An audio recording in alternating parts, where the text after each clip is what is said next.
आज के लेक्चर का आगाज करते हैं। चैप्टर 17 हमारा चल रहा है और 17 में कल हमने लर्निंग ऑब्जेक्टिव 2 डिस्कस किया था, sample design, learning objective 3 sample design.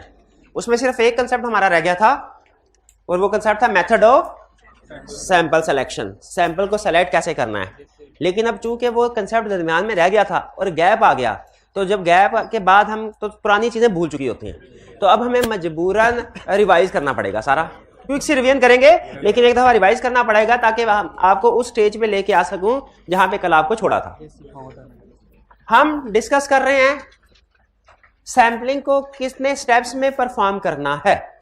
जैसे हमने इससे पहले कंफर्मेशन के चैप्टर में पढ़ा कंफर्मेशन प्रोसीजर, वो भी स्टेप वाइज स्टेप्स हमने सीखे। अगर आपने कंफर्मेशन को यूज करना है स्टेप बाय स्टेप क्या काम करना होगा। फिर हमने एनालिटिकल प्रोसीजर का टॉपिक पढ़ा, उसमें सीखा अगर आप एनालिटिकल प्रोसीजर को एज सब्सटेंटिव प्रोसीजर यूज करना चाहते हैं तो स्टेप बाय स्टेप क्या अप्रोच आपको अडॉप्ट करनी पड़ेगी, काम करना पड़ेगा। उसी तरह हम अब सैंपलिंग कर रहे हैं कि टेस्ट ऑफ डिटेल्स में अगर आप किसी एरिया में सैंपलिंग करते हैं या टेस्ट ऑफ कंट्रोल में, तो सैंपलिंग करते हुए स्टेप बाय स्टेप आपको क्या काम करना पड़ेंगे। हमने देखा 4 बड़े स्टेप्स हैं।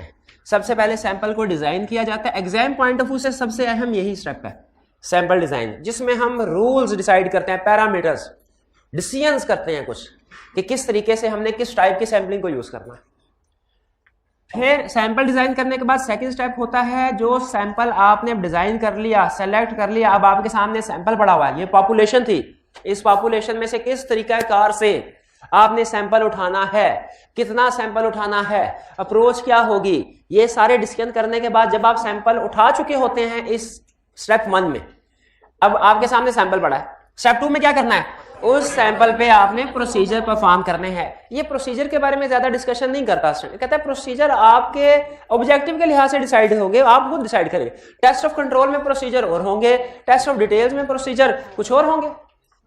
इसी तरह अगर आपकी असर्शन अक्रंस है, प्रोसीजर कुछ और, कंप्लीटनेस है कुछ और हो। वो कहता है ये हमें इससे गर्ज नहीं है कि एग्जैक्टली प्रोसीजर क्या है, हमें इससे गर्ज है कि आपने सैंपल जो सेलेक्ट किया है उस पर प्रोसीजर परफॉर्म करने। एक दफा जो सैंपल सेलेक्ट कर लिया उसको फिर छोड़ना नहीं है, उस सारे आइटम्स के ऊपर जो सेलेक्ट किया आपने प्रोसीजर परफॉर्म करना है। प्रोसीजर परफॉर्म करते हुए कुछ चीजें तो आपको लगेंगी ठीक है, कुछ में लगेगा गड़बड़ है, तो फिर आपने जो गड़बड़ है उनको इकट्ठा करके प्रोजेक्शन करनी है। प्रोजेक्शन का मतलब क्या होता है, सैंपल के रिजल्ट्स को पूरी पॉपुलेशन पे एस्टिमेट करना कि अगर सैंपल में इतनी को गड़बड़ है पूरी पॉपुलेशन में कितनी को गड़बड़ होगी, ये प्रोजेक्शन कहलाती है। प्रोजेक्शन का कंसेप्ट क्या है, प्रोजेक्ट कि अगर सैंपल में इतनी गड़बड़ है पूरी पॉपुलेशन में कितनी गड़बड़ होगी, ये प्रोजेक्शन। फिर प्रोजेक्शन करने के बाद हम इसको टॉलरेबल लेवल के साथ कंपेयर करते हैं, टॉलरेबल लेवल के साथ कंपेयर करते हैं। अगर तो टॉलरेबल लेवल से कम की हो प्रोजेक्शंस, हम कहते हैं सब कुछ ठीक है, और अगर प्रोजेक्शन टॉलरेबल लेवल से ज्यादा की हो हम कहते हैं नहीं कुछ ना कुछ गड़बड़ है। ये ओवरऑल एक समरी अप्रोच है, इसे कहते हैं रिजल्ट वाली। ये समझ आ गया आपको सारे स्टेप्स। अब हम है इस वक्त यहां इस स्टेज पे सैंपल डिजाइन। सैंपल डिजाइन में सबसे पहले हम क्या करते हैं, डिफाइन पर्पस, मेरी पॉपुलेशन। पर्पस क्या, पर्पस से क्या मुराद है, टेस्ट ऑफ कंट्रोल के टेस्ट ऑफ डिटेल्स। पर्पस से एक और भी चीज कि अगर टेस्ट ऑफ डिटेल कर रहे हैं तो असर्शन कौन सी है। अच्छा अब ना मैं ये चाह रहा हूं आप ओवर स्टेटमेंट अंडर स्टेटमेंट का वर्ड कम यूज किया करें, हालांकि इससे कंसेप्ट बड़ी आसानी से समझ आ जाता है कि ओवर स्टेटमेंट का मतलब क्या, अंडर स्टेटमेंट का मतलब क्या है। लेकिन चूंकि ये पुरानी अप्रोच की टर्म्स हैं, मैं चाह रहा हूं आप नई अप्रोच असर्शन टेस्टिंग वाली यूज करें। ओवर स्टेटमेंट के बजाय कहें अकरेंस, कंप्लीटनेस के बजाय कहां करें, या अंडर स्टेटमेंट के बजाय कहां करें कंप्लीटनेस। तो over statement under statement assertion की टर्म में मुझे ज्यादा खुशी होगी, लेकिन ओवर स्टेटमेंट अंडर स्टेटमेंट भी ठीक है। तो पर्पस का मतलब ये डिसाइड करना, टेस्ट ऑफ कंट्रोल के टेस्ट ऑफ डिटेल, और अगर टेस्ट ऑफ डिटेल है फॉर एग्जांपल तो उसके आगे एग्जैक्टली हमारी असर्शन कौन सी है, क्योंकि पर्पस डिसाइड करता है पॉपुलेशन क्या होगी। अगर पर्पस टेस्ट ऑफ कंट्रोल्स है पॉपुलेशन कुछ और होगी, पर्पस टेस्ट ऑफ डिटेल्स है पॉपुलेशन कुछ और होगी। टेस्ट ऑफ डिटेल्स में ना हम अमाउंट्स को चेक करते हैं, टेस्ट ऑफ कंट्रोल्स में हम पॉलिसीज को चेक करते हैं। जैसे अगर एक चेक है ना, वो उसके ऊपर वो कोई गलत अकाउंट में रिकॉर्ड हो गया तो टेस्ट ऑफ डिटेल्स में हम कहेंगे 10 लाख की गलती है क्योंकि चेक की अमाउंट 10 लाख थी। लेकिन अगर टेस्ट ऑफ कंट्रोल परफॉर्म कर रहे हो ना, हम कहेंगे एक ट्रांजैक्शन गलत हो गई भाई 50 में से, समझ रहे? टेस्ट ऑफ कंट्रोल में हम पॉलिसी एंड के कितने प्रोसीजर गलत हुए, टेस्ट ऑफ डिटेल्स में हम देखते हैं कितनी अमाउंट के हुए। इसीलिए आपने देखा होगा कि जब मिस स्टेटमेंट की बात करता है तो वो अमाउंट होती है टॉलरेबल, लेकिन जब डेविएशन की बात करता है ना वो रेट की बात, रेट का मतलब होता है परसेंटेज। ठीक है, तो बहरहाल पहला स्टेप हमारा क्या कि हमने पर्पस डिसाइड किया, उसकी बेस पर डिसाइड किया हमारी पॉपुलेशन क्या होगी। फिर नेक्स्ट हमने बताया कि क्या डेविएशन है, क्या मिस स्टेटमेंट है। इसको हमने 2-3 एग्जांपल से ये सीखा था कि नॉर्मल ऑडिट में जो टर्म्स होती हैं ना और सैम्पलिंग में जो तरीकाकार काम करने का वही होगा तकरीबन, लेकिन टर्म्स डिफरेंट होती हैं। जैसे नॉर्मल ऑडिट में जिसको स्कोप लिमिटेशन कहते हैं, सैम्पलिंग में उसको मिस स्टेटमेंट कहते हैं। जैसे नॉर्मल ऑडिट में जिसको मटीरियलिटी कहते हैं, टॉलरेबल कहते हैं। अगर आप थोड़ा सा गौर करें ना तो आपको लगेगा कि नॉर्मल ऑडिट में जो हम यानी चैप्टर 4 में जो हम डिसीजन मेकिंग वगैरह करते हैं वो भी इसी प्रोसेस के मुताबिक करते हैं। ठीक है, जैसे पहले हम प्लान कर लेते हैं, काम करने से पहले प्लान करते हैं कि डायरेक्ट परफॉर्म कर देते हैं काम करना, प्लान करते हैं, फिर प्रोसीजर परफॉर्म करते हैं, फिर उसके बाद हमारे सामने मिस स्टेटमेंट आती है, फिर उनको मटीरियलिटी के साथ कंपेयर करके कंक्लूजन पे पहुंचते हैं। अगर मिस स्टेटमेंट मटीरियलिटी से कम हो, अनमोडिफाइड यानी सब कुछ ठीक है, और अगर ज्यादा हो तो कहते हैं गड़बड़ है। तो बेसिकली टर्म डिफरेंट, यहाँ वर्ड्स डिफरेंट है, अप्रोच वही है पहले वाले।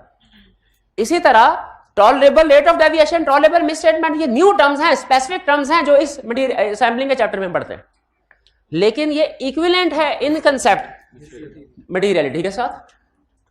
यानी कंसेप्चुअली अगर आप समझना चाहें ना तो आपके सामने कोई कहे टॉलरेबल रेट ऑफ डेविएशन, आप कहे टेस्ट ऑफ कंट्रोल में ये मटीरियलिटी लेवल है, और कोई पूछे अच्छा टॉलरेबल मिस स्टेटमेंट क्या है, कंसेप्चुअली क्या कहना है आपने, tolerable misstatement test of details में मटीरियलिटी लेवल, कंसेप्चुअली है।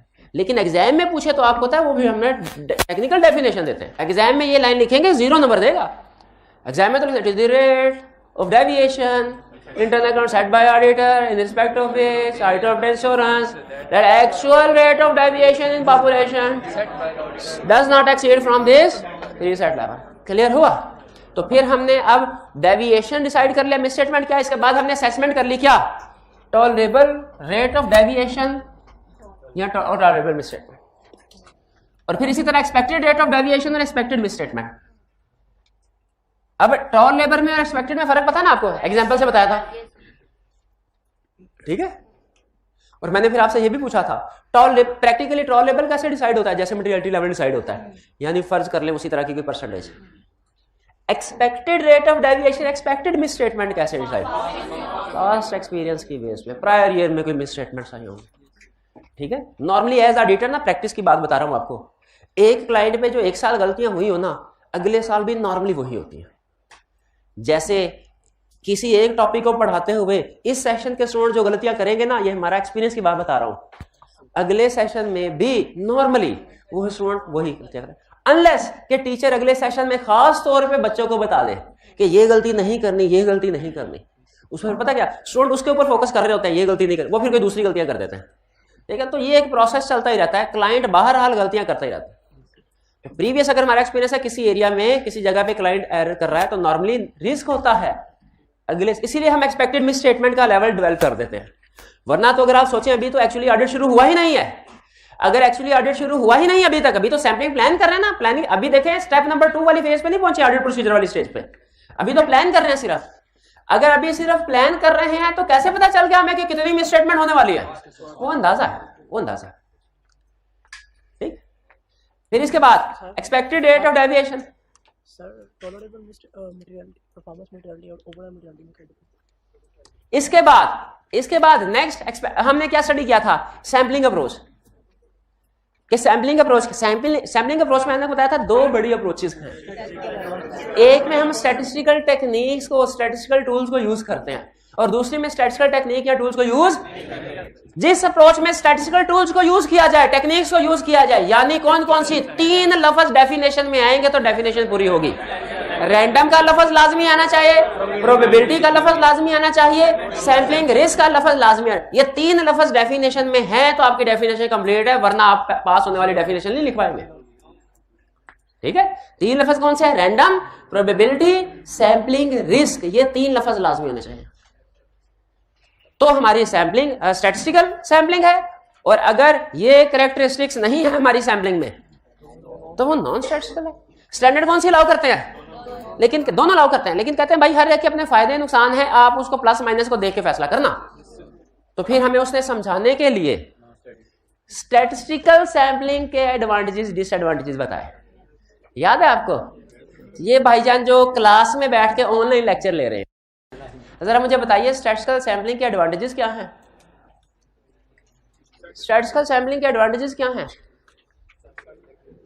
स्टैटिस्टिकल सैम्पलिंग क्या होता है? स्टैट ऑडिट में स्टैट भी होती है?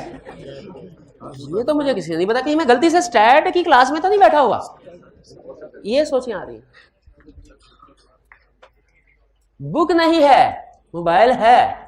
30,000 का मोबाइल ले लिया, 500 की बुक नहीं ले सका।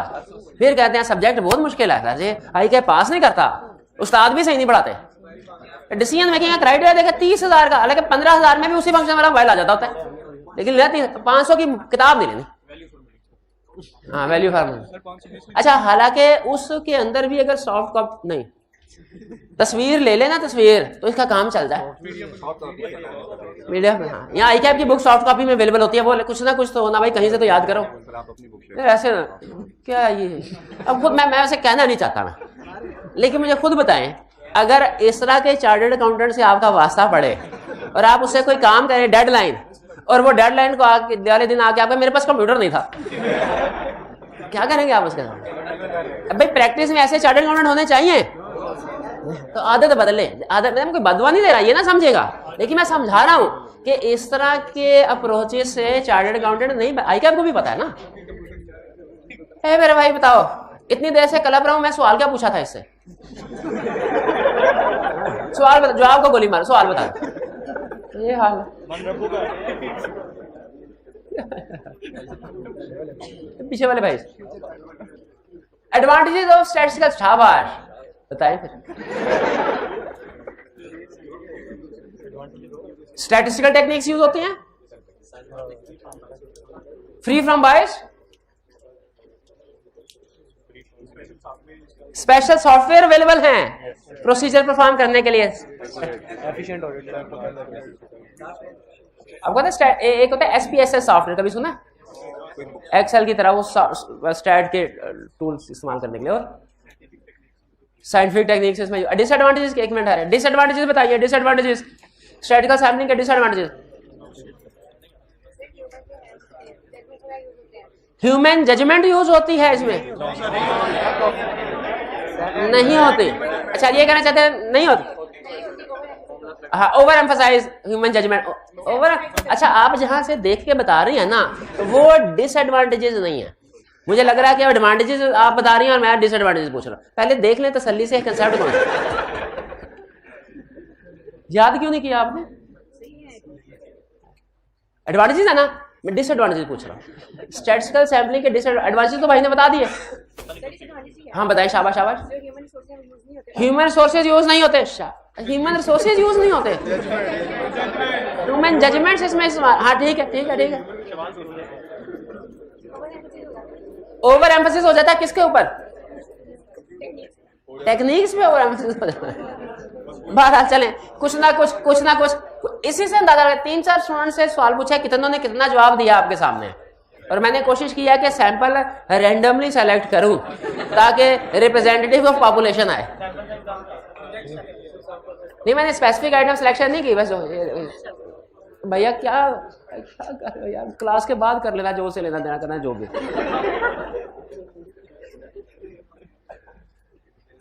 किधर थे? हाँ, ये determine sample size, sample size decide करना है। अच्छा मुझे बताइए, हम हमेशा जिसे भी क्लाइंट में ऑडिट करने के लिए जाते हैं, हमेशा हमारा सैंपल होता है 60%?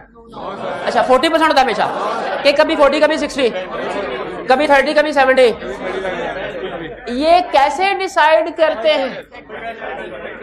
एक मिनट है ये फैक्टर्स। अच्छा बताइए, फैक्टर्स सारे एक जैसे हैं कि टेस्ट ऑफ कंट्रोल के रहता और टेस्ट ऑफ डिटेल्स के रहता है? एक मिनट है ये। अब एक स्टूडेंट मुझे फैक्टर बताएगा और एक स्टूडेंट उसका इंपैक्ट बताएगा, ठीक है? रिवीजन कर रहे हैं ना, क्विक सी रिवीजन तो कोई नहीं, आधे घंटे में तकरीबन पूरा चैप्टर रिवाइज हो जाए, क्या बुरा है? सैंपल साइज बताइए, फैक्टर जो कि sample size for test of controls को इफेक्ट करता हो। पूछो क्या रे भाई बताइए।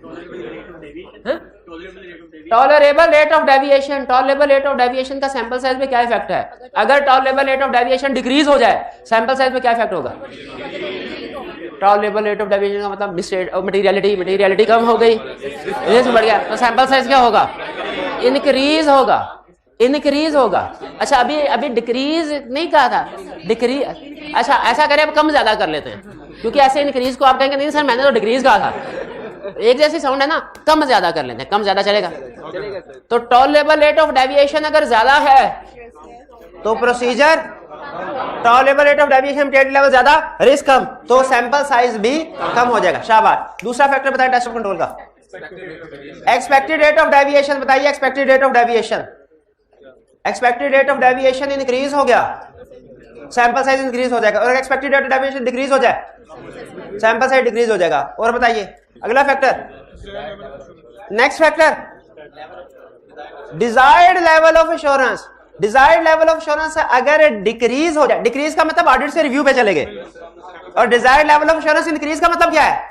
रिव्यू से ऑडिट पे चले गए। अगर desired level of assurance decrease हो जाए, एक मिनट सैंपल, ये ज़हन में रखिएगा, ये आगे हमारे एक चैप्टर के पूरा कंसेप्ट इस के ऊपर बेस कर रहा है कि ऑडिट से रिव्यू पे जब शिफ्ट होंगे हमारे प्रोसीजर बदल जाएंगे, और हमारे प्रोसीजर क्या होंगे? कम होंगे। फिर आप पूछेंगे अच्छा सर अगर कम हो गए तो पुराने वाले इस्तेमाल कर सकते हैं? पुराने वाले इस्तेमाल कर सकते हैं प्रोसीजर? यस कर सकते हैं, क्या हर्ज है? इसी हम तो पिछले साल के भी बाज़ औक़ात एविडेंस यूज कर लेते हैं। Next factor population size. Population size का क्या?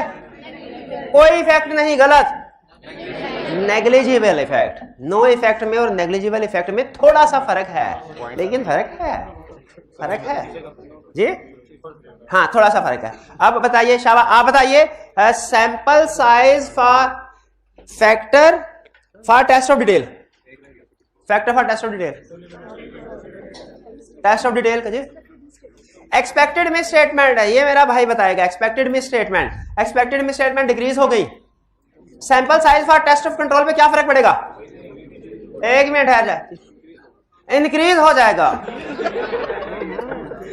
एक्सपेक्टेड मिस स्टेटमेंट डिक्रीज हो गई, sample size for test of control पे क्या फर्क पड़ेगा? वो डिक्रीज हो जाएंगे। एक्सपेक्टेड मिस स्टेटमेंट डिक्रीज हो गई, sample size for test of control पे क्या फर्क पड़ेगा? इंक्रीज हो जाएगी। ये हाल है, ये पढ़ा के बैठो। अब बता, सही से बता, वैसे मैं सिर्फ तेरे से पूछ रहा हूँ, आई क्या आपका कसूर है? भाई कल बताया था expected misstatement test of control के लिए रेलिवेंट नहीं है, वही गलती कर रहे हैं जिस पे आई कैप आपको मारता है।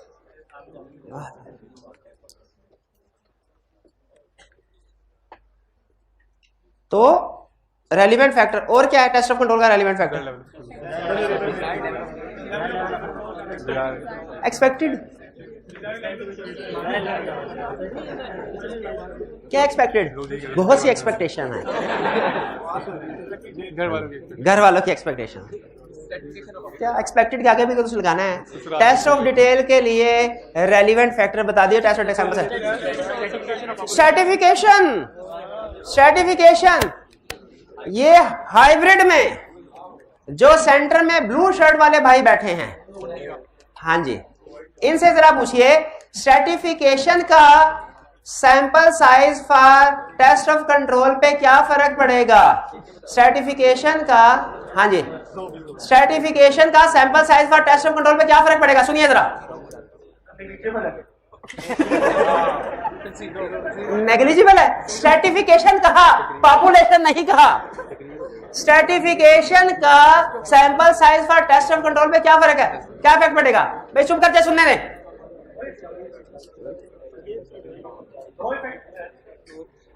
और सर्टिफिकेशन का sample size for test of control पे क्या इफेक्ट है?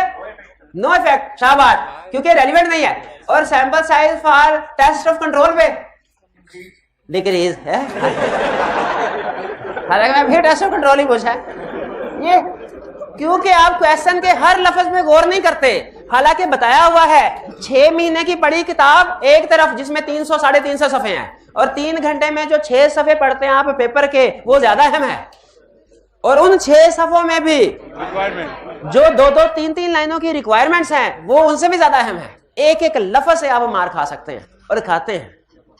तो टेस्ट ऑफ कंट्रोल पे कोई भी, हाँ टेस्ट ऑफ डिटेल के लिए, सैंपल्स क्या होगा, सैंपल है कम हो जाएगा स्ट्रेटिफिकेशन की वजह से। क्लियर है ना?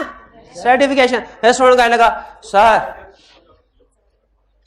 स्ट्रेटिफिकेशन तो किसी भी पॉपुलेशन में हो सकती है, किसी भी पॉपुलेशन में हो सकती है, तो टेस्ट ऑफ कंट्रोल में भी तो हो सकती है, हो सकती होगी। स्टैंडर्ड ने नहीं लिख के दिया तो हम उनसे ये कहे कि स्टैंडर्ड बनाने वाले बाबे जो थे उन्हें ज्यादा पता नहीं था, हमें ज्यादा पता है। ये नहीं, उसने जब लिस्ट बना दी ना, या तो लिस्ट देता ही ना तो हम अपनी जजमेंट की बेस पे फैसला कर लेते कि क्या रेलिवेंट है क्या नहीं। लिस्ट देता ही ना तो फिर हम जजमेंट की बेस पे फैसला कर लेते।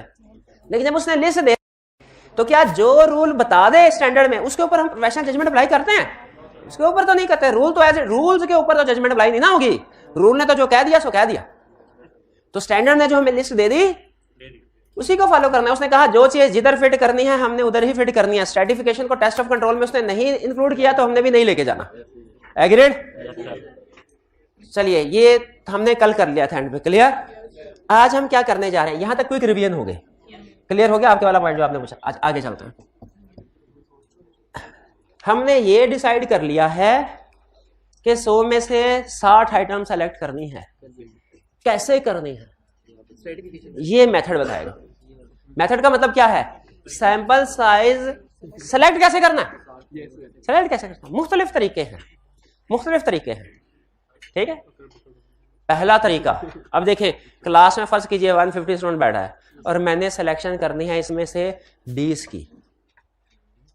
पहला तरीका, क्लास 1 मिनट 20 160 कर लेते हैं। 160 स्टूडेंट 20 का सैंपल उठाना है।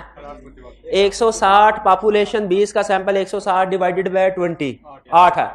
हर 8वां स्टूडेंट खड़ा हो जाए और असाइनमेंट चेक करवाए। सबकी असाइनमेंट चेक नहीं कर सकता मैं, लेकिन मैं क्या हर 8वां, इसका मतलब क्या है 1 2 3 4 5 6 7। चलो भाई खड़े हो जाओ। ये 8वां हो गया। फिर 1 2 3 4 5 6 7 8 खड़े हो जाओ भाई। फिर 1 2 3 4 5 6 7 8 खड़े हो जाओ भाई। ये ठीक है। अब ये 3 असाइनमेंट किया है, किधर सच में असाइनमेंट किया है, यस असाइनमेंट किया। अच्छा 3 का सैंपल सबने की। जब मैं प्रोजेक्शन करूंगा ना तो मैं कहूंगा 100% ने असाइनमेंट किया है। हालांकि एक्चुअली चंद एक स्टूडेंट ऐसे होंगे असाइनमेंट नहीं की। यही सैम्पलिंग रिस्क है, कि अगर मैं सारी पॉपुलेशन को टेस्ट करता तो मुझे एग्जैक्ट पता चलता था, फिर मैं एग्जैक्टली किसी और कंक्लूजन में पहुंचता कि 93% स्टूडेंट ने असाइनमेंट किया। लेकिन अब सैंपल की बेस पे 100% के रिजल्ट पे जा। लेकिन स्टैंडर्ड हमें इजाजत देता है कि आप सैंपल के रिजल्ट्स को पॉपुलेशन पे प्रोजेक्ट कर सकते। शर्त यह है कि आपने इन असूलों के मुताबिक सैंपलिंग की हो। ये इसको कहते हैं systematic selection. Every nth item को सेलेक्ट करना। इसमें स्टैंडर्ड कहता है पहली आइटम आप रैंडमली सेलेक्ट कर सकते हैं, पहली आइटम, ठीक है। यानी ये ना हो कि सबको पता हो कि 8वां बंदा सेलेक्ट करना है, कल को आए तो 8वीं सीट ही खाली हो, तो बैठा उन्हें पता भाई इधर फंस जाना हमने, उधर से 16वीं खाली है, उधर से 24, ऐसे हो सकता है। तो जब क्लाइंट को पता चल जाए हम हर 8वीं आइटम सेलेक्ट करते हैं तो हर 8वीं आइटम को नीट एंड क्लीन कर देगा, बाकी तबाही फेर देगा, और बाकी कोई स्टूडेंट असाइनमेंट करके नहीं आएगा, उसे पता मैंने कौन सा सैंपल में आना है। इसीलिए स्टैंडर्ड कहता है आप इसको चेंज, पहला नंबर चेंज कर सकते हैं। मैंने पहला नंबर जैसे 3 सेलेक्ट कर लिया तो इसका मतलब पहली आइटम कौन सी सेलेक्ट हुई, 3, खड़े हो जाए। अब इसके बाद हर 8वीं आइटम सेलेक्ट होगी, हर 8वीं, खड़े रहो, 1 2 3 4 5 6 7। फिर इसकी बारी कैसे आ गई?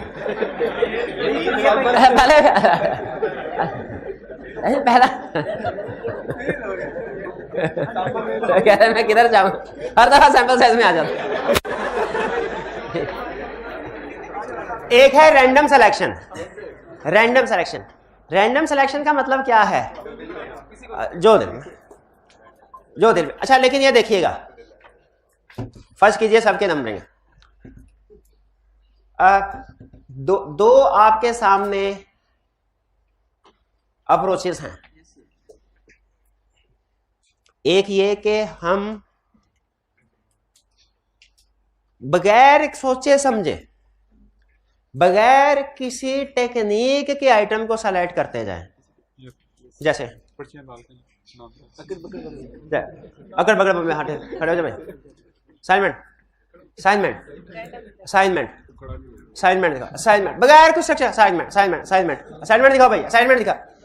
ये बगैर किसी स्ट्रक्चर टेक्निक के, इसको रैंडम सिलेक्शन नहीं कहते, इसको कहते हैं हैप्पैज़ार्ड सिलेक्शन, जिसमें बगैर किसी स्ट्रक्चर टेक्निक आर्बिट्रेरी बेसिस पे, हवाई बेसिस पे, without any valid basis item को सेलेक्ट किया जाता है। ये है हैप्पैज़ार्ड। याद रखिए, भूल गए आप, random selection, random number use करना स्टैटिस्टिकल टेक्निक है। ये स्टैटिस्टिकल फार्मूला के बगैर रैंडम नंबर्स आप रैंडम सिलेक्शन नहीं कर सकते, सिलेक्शन नहीं कर सकते। अभी सारे मोबाइल निकालें, मोबाइल निकालें, गूगल पे जाए, गूगल पे जाए, दिखर टाइम जाया ना कर, गूगल पे जाए। चले, जिनका मोबाइल चल रहा है, नेट पैकेज है, वो उन स्टूडेंट को कहना सिर्फ गूगल पे जाएं और लिखें random number generator, random number generator. करके बैठ रहा, टाइम जाए ना किया, मैं टाइम जाए जो कहता है जानी दुश्मन बन जाता हूँ उसका। रैंडम, हाँ। अब इसमें एक स्टार्टिंग पॉइंट दे रहा होगा, एक एंडिंग पॉइंट। ये हमारी ट्रांजैक्शन का नंबर है, नंबर है। आप स्टार्टिंग पॉइंट है ट्रांजैक्शन नंबर 1 और क्लाइंट से पूछेंगे सेल्स की आखिरी ट्रांजैक्शन कौन सी है, ट्रांजैक्शन फॉर एग्जांपल 756, ये लास्ट है। अब इसमें क्लिक करें जनरेट पे, हाँ देखा उसने एक रैंडम नंबर जनरेट। अब ये नंबर, लेकिन ये नंबर आप ये वाले ट्रांजैक्शन सेलेक्ट करेंगे, लेकिन ये ट्रांजैक्शन आपने खुद से डिसाइड नहीं की, आपको किसने डिसाइड करके दिया है, सॉफ्टवेयर ने। ये रैंडम नंबर जनरेटर एक सॉफ्टवेयर है, स्टैटिस्टिकल टेक्निक। इस तरीके से करेंगे फिर ये रैंडम सिलेक्शन होगी। अगर आप खुद से कहेंगे ना सर ये वाली ट्रांजैक्शन निकाल दे, ये वाली ट्रांजैक्शन निकाल दे, ये वाली ट्रांजैक्शन, वो उसमें आपने रैंडम नंबर को यूज ही नहीं किया, वो रैंडम सिलेक्शन है ही नहीं। जिस सिलेक्शन में रैंडम नंबर नहीं यूज हुआ वो रैंडम सिलेक्शन नहीं है। रैंडम सिलेक्शन वो होती है जिसे आप सिलेक्शन करें यूजिंग रैंडम नंबर, जो मैंने आपको कहा। और भी बड़ी बड़ी वेबसाइट है जो कि बड़े कम्प्लेक्स तरीके से भी सिलेक्शन करवाती हैं, उसके तो सिर्फ कंसेप्ट देना मकसद था। ये जो हम कहते हैं ना बगैर कंप्यूटर सॉफ्टवेयर को इस्तेमाल किए, इसे कहते हैं हैप्पैज़ार्ड सिलेक्शन। ये भी एक सिलेक्शन का ठीक है, हैप्पैज़ार्ड सिलेक्शन, हैप्पैज़ार्ड सिलेक्शन। क्लियर हो ये बात? और अगर मैं ऐसे देखूं सबके शक्ल, इसने नजरें से खड़े हो जा भैया,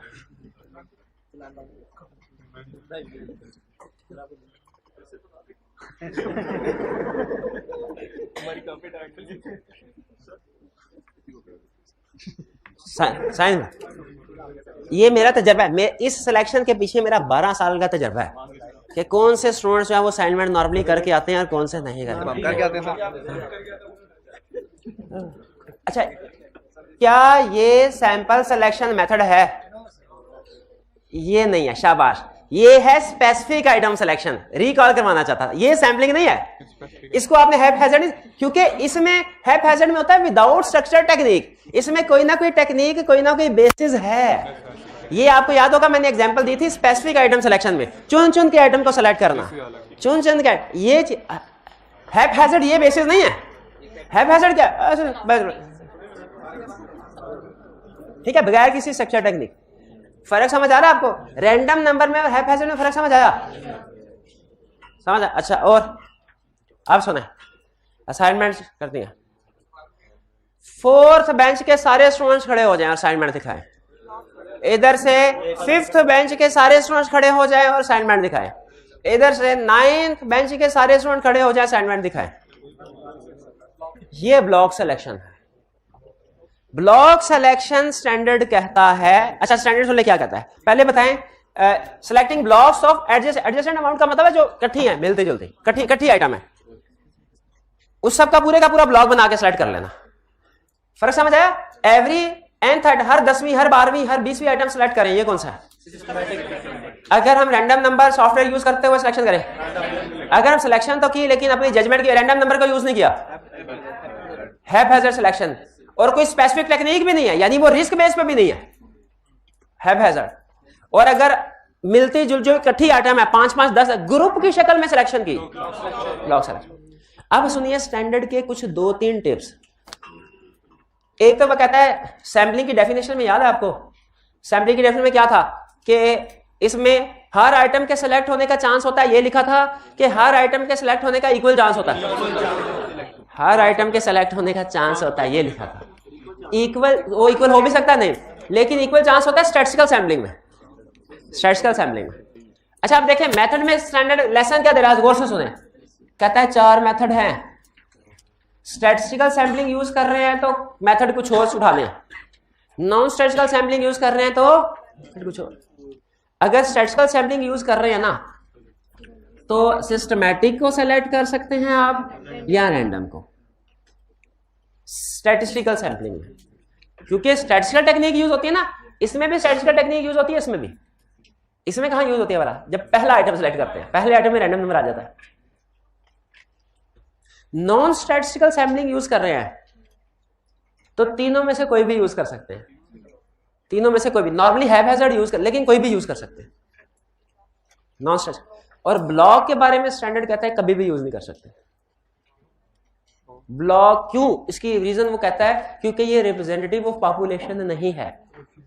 लायक बचे हैं तो सारे लायक ही होंगे पूरे ब्लॉक में, और अगर कोई नालायक वाला, एक जैसे इकट्ठे बैठते हैं ना, और नालायक है तो सारे नालायक ही इकट्ठे बैठे होंगे। True representative population block selection में नहीं आता, इसीलिए कहता है ब्लॉक सिलेक्शन कभी नहीं कर सकते, हैज़ार्ड सिलेक्शन स्टैटिस्टिकल में, नॉन स्टैटिस्टिकल में कर सकते हैं, स्टैटिस्टिकल में हैज़ार्ड नहीं कर सकते, और रैंडम और सिस्टमैटिक दोनों में कर सकते हैं। रैंडम किस बेस पे होती है? ठीक, रैंडम सॉफ्टवेयर की बेस पे होती है जी, सॉफ्टवेयर के पीछे एल्गोरिथम होते हैं कम्प्लेक्स, वो इंजीनियर्स का काम है, उसके पीछे फार्मूला बनाए होते हैं जिससे रैंडम आइटम सेलेक्ट होती है। देखिए हम हर एक में अनबायस्ड ही है, सिस्टमैटिक में भी हैज़ार्ड में थोड़ा सा रिस्क होता है कि बायस्ड हो सकते हैं, लेकिन इसमें भी अनबायस्ड ही होना चाहिए, क्योंकि बायस्ड हो जाए ना तो वो फिर स्पेसिफिक आइटम सिलेक्शन की तरफ बात जा सकती है। ठीक है, इसलिए हमने अनबायस्ड होके काम करना जी। हैज़ार्ड में जजमेंट्स अप्लाई नहीं होनी चाहिए, आर्बिट्रेरी बेसिस है।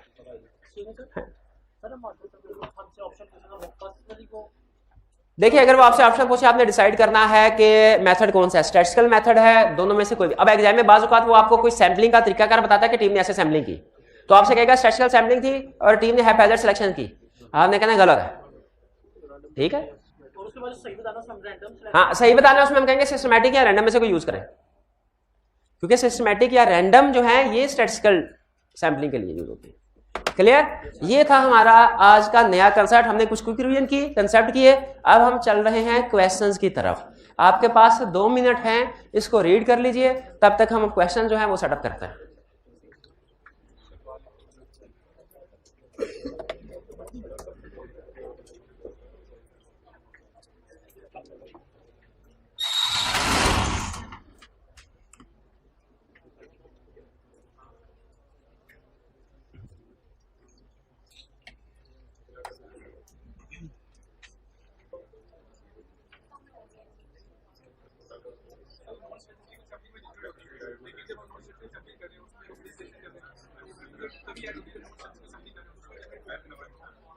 देखिए जजमेंट हो, नॉन स्टैटिस्टिकल में जजमेंट हो भी सकती है कुछ केस, हाँ हो सकती है,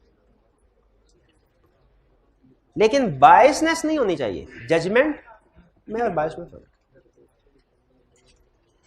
जी चलिए बस कर दे, बस काफी होगी रीडिंग, अब किताबें बंद कर दे, बहुत पढ़ लिया आपने, इतना पढ़ के क्या करेंगे, किताबें सारी बंद कर दे, किताबें सारी बंद कर दे।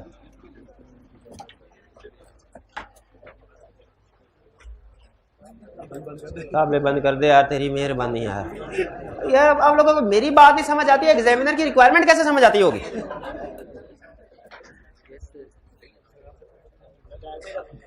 बैग में रख लें साइड पे, बस इसके बाद अब किताब नहीं खोलनी, इंशाल्लाह छुट्टी कर दी इसके बाद, बैग में रख लें, बैग में रख लें, शाबाश रखे बैग में, मेहरबानी आपकी, मेहरबानी।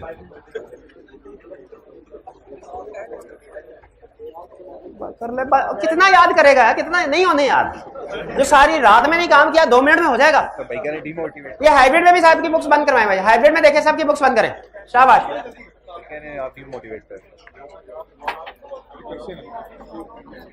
What do you understand by, जिससे पूछूंगा ना वही बताएगा, जिससे पूछूंगा वही बताएगा।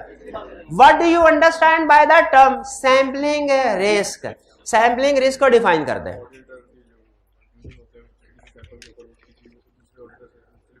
ऑडिटर के जो कंक्लूजन सैंपल के ऊपर होते हैं वो किसी दूसरे ऑडिटर से मुख्तलिफ हो सकते हैं, इसलिए कि हो सकता है कि दूसरा ऑडिटर किसी और फर्म का हो, वो किसी और इलाके से आया हो, उसने किसी और फर्म से आर्टिकल किए होते हैं ना, तो हर फर्म के अलग-अलग अप्रोचेज होती हैं।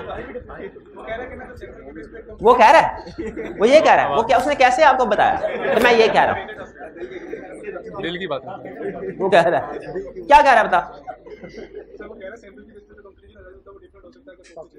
ठीक है, इसको जैसे किताब वाले ने कहा है ना वैसे कहे, क्योंकि उसने ऐसे नहीं, किताब वाले ने ऐसे नहीं कहा। बताएं भाई, एग्जाम में कैसे लिखेंगे? क्यों नहीं याद करके आते? भाई मैं जिससे पूछूं ना मेहरबानी वही बताए, जिससे पूछ सिर्फ वो नहीं बताता, बाकी सारी क्लास उछलना शुरू हो जाती है। सैम्पलिंग रिस्क बताएं।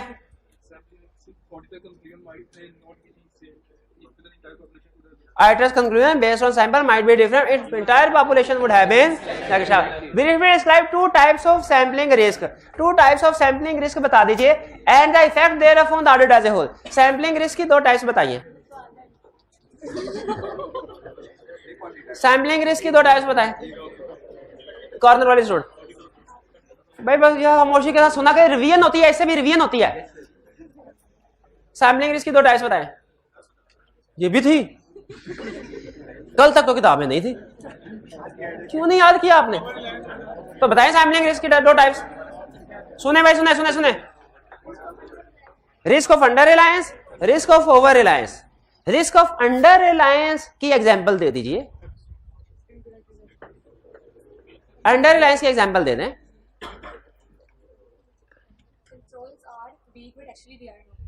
Auditor thinks that controls are weak, but actually controls are strong। शाबाश शाबाश, एक एग्जांपल काफी है। इसका इफेक्ट क्या होता है?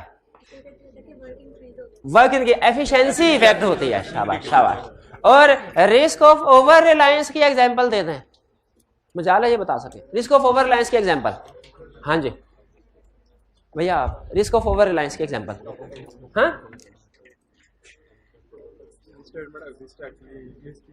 Auditor thinks that misstatement does not exist, but actually misstatement exists। इसका इफेक्ट क्या होगा? शाबाश, सही एग्जांपल दिया। Effect auditors opinion, auditors conclusion या ऑडिटर्स इफेक्टिवनेस, क्योंकि इसकी बेस पे ऑडिटर गलत कंक्लूजन दे देगा। शाबाश, हाँ ठीक, यही थे risk of under Reliance over Reliance. How can auditor reduce sampling and non-sampling risk in case of test of control and substantive test? अच्छा बताइए, how to reduce sampling and non-sampling risk पढ़ा हुआ हमने, लेकिन ये नहीं पढ़ा हुआ कि टेस्ट ऑफ कंट्रोल में सबस्टैंडर्ड है, वे सैम्पलिंग उसी में करते हैं। How to reduce sampling risk by increasing in sample size, जिससे पूछा है वो बताए। दूसरा stratification, how to reduce non-sampling risk,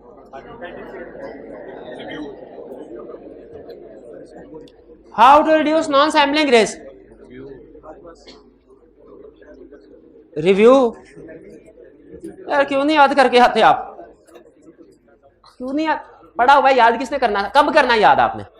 साथ साथ याद करना होता है। किसने हाँ बताया? How to reduce non sampling risk, adequate planning, adequate performance, supervision and review.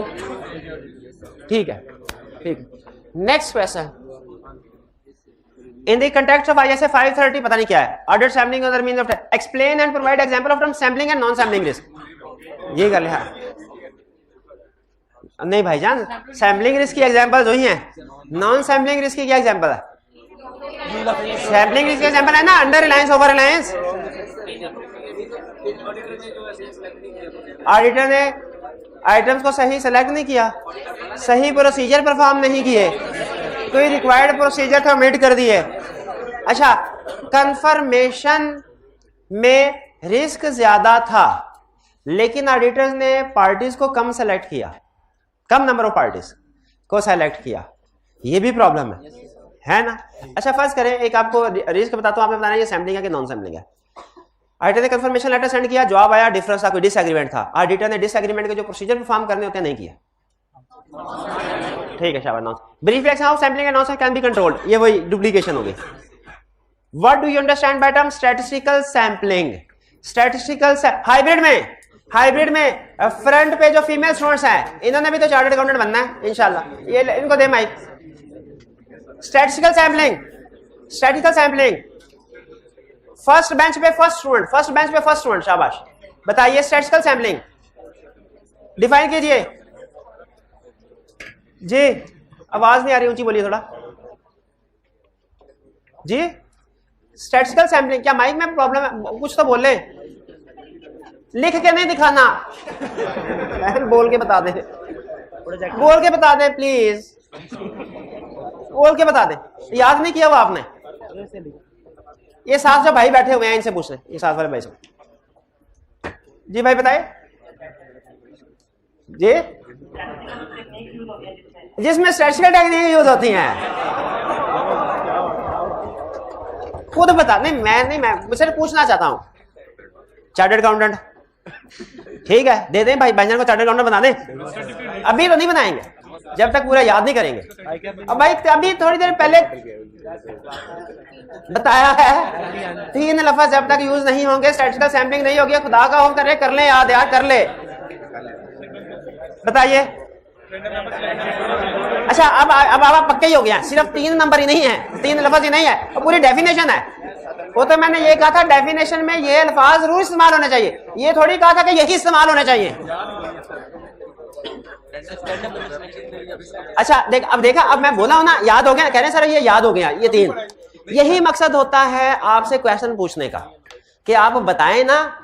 तो असल मकसद ये नहीं है कि आपको ना आता तो मैं आपकी क्लास करूं, ये मकसद, असल मकसद ये है कि आप आधी डेफिनेशन भी आती है, कुछ ना कुछ बताएं। आधी आप बताएंगे, आधी कोई दूसरा बता देगा, बैठे बैठे स्टूडेंट्स को याद हो जाएगी। ये मकसद होता है सुनने का। स्टैटिस्टिकल सैंपलिंग क्या है? स्टैटिस्टिकल सैंपलिंग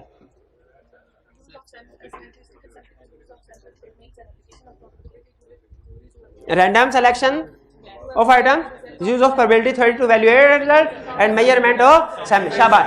स्ट्रैटिफिकेशन किसे कहते हैं? स्ट्रैटिफिकेशन बताएं। Classification of item based on similar characteristics. ठीक है, dividing population into sub population based on similar characteristics, जो कि ऑफन क्या होती हैं? ऑफन ऑडिट में वो ऑफन मॉनिटरी वैल्यूज होती हैं कि non monetary? Monetary value, monetary item की बेस में हम क्लासिफिकेशन करते हैं। शाबाश। The purpose of audit sampling is to draw conclusion about entire population. समझ आ रही है लाइन? चलिए, अगर आपको ये लाइन समझ आ रही है क्वेश्चंस की, तो इसका मतलब कंसेप्ट बिल्ड हुए हम आपके। The auditor adopts different methods to select a representative sample. Auditor different method use करता है which has characteristics typical of the population, जो population के typical characteristics हो। Briefly describe the principal methods of selecting the sample. बताइए कौन कौन सी है? Systematic selection, random selection, haphazard. अच्छा मुझे ये बताइए, ब्लॉक सिलेक्शन सॉल्यूशन में लिखेंगे कि नहीं? क्योंकि उसने कहा है principal method of selecting the sample. उसने ये नहीं कहा कि जो acceptable method of sample selection, ये नहीं कहा। एक्सेप्टेबल मेथड नहीं कहा। जैसे एक 3 तरह की होती है ना, लिमिटेड, रीजनेबल, एब्सोल्यूट। एक क्वेश्चन में उसने कहा था कि मुझे वो वाली एश्योरेंस बताओ जो क्लाइंट को प्रोवाइड की जाती है, तो इसका मतलब हमने सिर्फ 2 बतानी थी। यहाँ पे वो ये नहीं कह रहा मुझे वो वाले मेथड बताओ जो एक्सेप्टेबल है, कह रहे जन सारे बता दो, क्योंकि स्पेसिफाई नहीं कर सकते। तो हम ब्लॉक सिलेक्शन भी बता देंगे। Differentiate between following statistical and non statistical sampling and non sampling risk, ये डुप्लीकेट। ठीक है, ब्रीफ सिस्टमैटिक सैम्पलिंग, डुप्लीकेट। अच्छा ये देखिए, इसका मतलब हमारे आईकैप के क्वेश्चन बैंक के क्वेश्चन भी साथ साथ प्रैक्टिस हो रहे हैं। ये भी क्वेश्चन बैंक का था, ये भी क्वेश्चन बैंक का था, ये नहीं था, ये भी क्वेश्चन बैंक था। Identify the factor which influence the sample size for test of control. नहीं ये अभी एक्सरसाइज की थी हमने। ठीक है, कोई एक स्टूडेंट 3-4 बता दे अकेला, है कोई क्लास में स्टूडेंट? शाबाश, आप बताएं।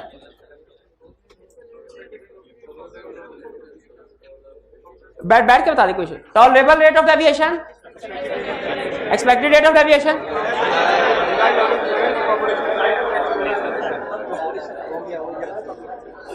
एक मिनट, अरे मेरी तसल्ली नहीं हुई। जी भाई आप बताइए। ये भाई, हाँ, test of control, tolerable rate of deviation, expected rate of deviation, desired level of assurance, extent of, ठीक है ठीक है। Test of details, test of details के बताएं। Tolerable misstatement, expected misstatement, certification, ठीक है। Describe some factors and their effect on auditor judgement of sample size for substantive procedure. ये तो पढ़े ही नहीं हमने आउट ऑफ द, अच्छा नहीं मैंने सच में नहीं पढ़ा है, मैंने सब्सटेंटिव प्रोसीजर के तो पढ़ा ही नहीं है। अच्छा टेस्ट ऑफ डिटेल भी सब्सटेंटिव प्रोसीजर है। क्लास में कोई एक स्टूडेंट है जो टेस्ट ऑफ डिटेल्स और सब्सटेंटिव प्रोसीजर में फर्क बता सके?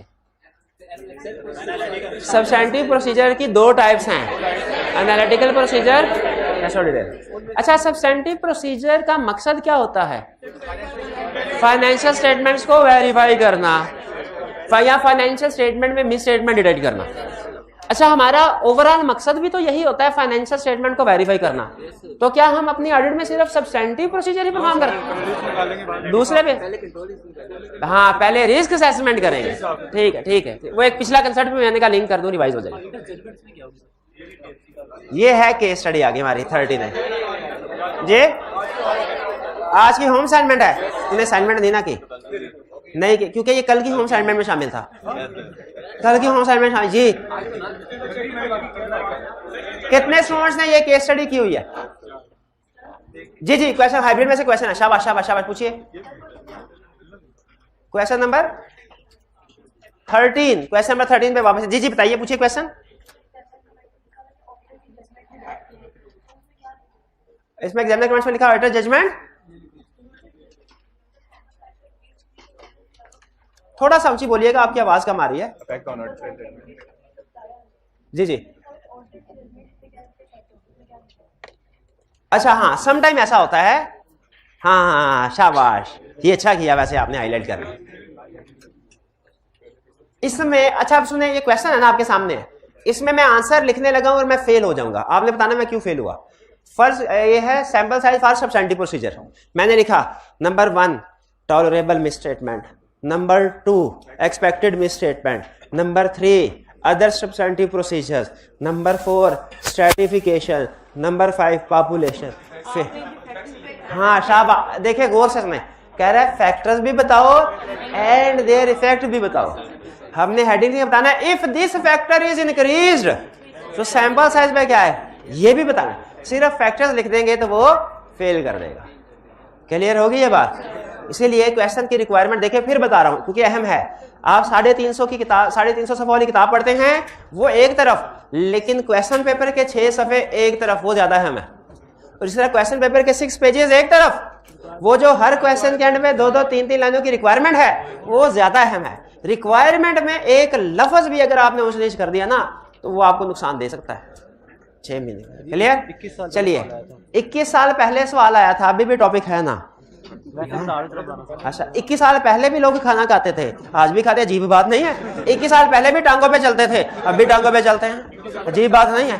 21 साल पहले भी याद नहीं करते थे स्टूडेंट, और आई कैप यही सवाल पूछता था, आज भी नहीं याद करते, आई कैप यही पूछ रहा।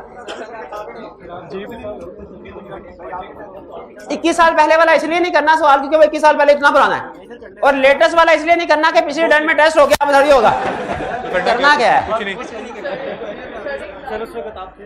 चलिए अब ये आपकी होम असाइनमेंट में दोनों क्वेश्चन रिटर्न फॉर्म में जिन स्टूडेंट से नहीं किए लाजमी करके आइएगा। कल की क्लास में इंशाल्लाह इनको फिर हम डिस्कस करेंगे केस स्टडी को, और कल ही इंशाल्लाह इस चैप्टर को भी कंक्लूड कर देंगे। ठीक है जी, आज का लेक्चर यहाँ खत्म करते हैं हम। अल्लाह हाफिज।